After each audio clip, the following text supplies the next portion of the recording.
आज मैं आपको देवशयनी एकादशी के महत्व को बताने जा रहा हूँ।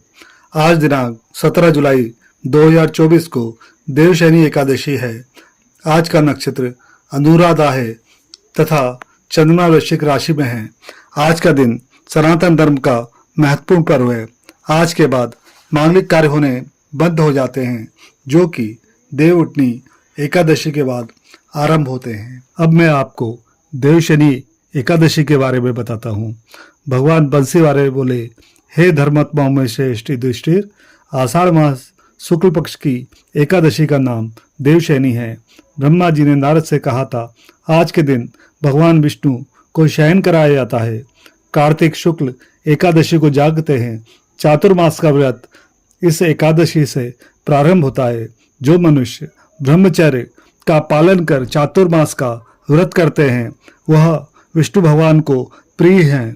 शिवलोक में उसकी पूजा होती है। सर्व देवता उसे नमस्कार करते हैं। चंद्रयान आदि कठिन व्रत भी यही चातुर्मास के व्रती को समाप्ति के समय करना चाहिए।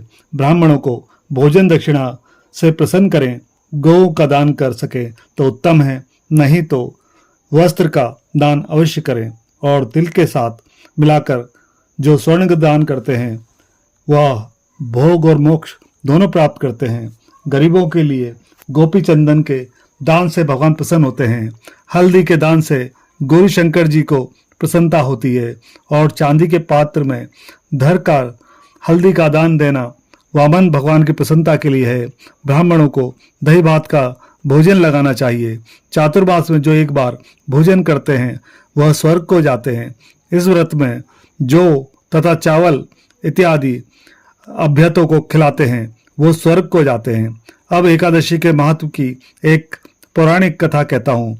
सूर्यवंश में मानधाता राजा प्रसिद्ध सत्यवादी अयोध्यापुरी में राज करता है। एक समय उसके राज्य में अकाल पड़ गया। प्रजा दुखी होकर भूख से मरने लगी। हवन आदि शुभ कर्म बंद हो गए। राजा को कष्ट हुआ। इसी चिंता में वन को चल पड़ा। अंगार ऋषि के आश्रम में जाकर कहने लगा, सप्त ऋषियों में श्रेष्ठ अंगार जी, मैं आपकी शरण में हूँ। राजा, पापों से प्रजा को दुख मिलता है और मैंने अपने जीवन में किसी प्रकार का कोई पाप नहीं किया। आप दिव्य दृष्टि से देखकर कहो, अकाल पड़ने का क्या कारण है। अंगरा मुनि बोले, सतयुग में ब्राह्मणों का वेद पढ़ना और तपस्या करना धर्म है, परंतु आपके राज्य में आजकल एक शूद्र तपस्या कर रहा है। शूद्र को मारने से दोष दूर हो जाएगा, प्रजा सुख पाएगी। मानदाता बोले, मैं उस निरपराध तपस्या करने वाले शूद्र को न मारूंगा। इस कष्ट से छूटने का कोई और सुगम उपाय बतलाइए। ऋषिराज बोले, सुगम उपाय कहता हूँ। भोग तथा मोक्ष देने वाली देवशयनी एकादश है। इसका विधि पूर्वक व्रत करो। इसके प्रभाव से चातुर्मास तक वर्षा होती रहेगी। इस एकादशी का व्रत सिद्धियों को देने वाला तथा उपद्रवों को शांत करने वाला है। मुनि की शिक्षा से मानदाता ने प्रजा सहित पद्मा का व्रत किया और कष्ट से छूट गए। इसका महत्व पढ़ने या सुनने से अकाल मृत्यु का भय दूर हो जाता है।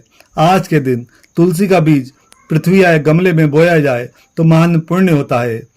तुलसी की पावन से भी यमदूत भय पाते हैं।